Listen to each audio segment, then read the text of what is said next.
గొర్రెల దొంగతనాలకు పాల్పడుతున్న వ్యక్తులపై నిఘా ఉంచి వారిని కఠినంగా శిక్షించాలని ప్రాథమిక గొర్రెల పెంపకందారుల సహకార సంఘం ad hoc committee chairman Bhashaveni Mallesham Yadav demand చేశారు.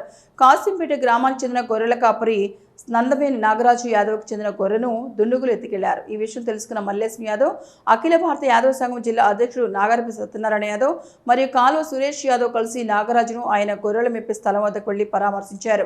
జరిగిన నష్టాన్ని అడిగి తెలుసుకుని ఆయనకు ధైర్యం చెప్పారు. అనంతరం యాదవ్ సంఘం నాయకులు కన్నేవరం ఎస్ఐ నరేంద్ర రెడ్డి కలిసి కేసు నమోదు చేసి ఇలాంటి చర్యలు ఎవరు చేపట్టకుండా చూడాలని తెలిపారు.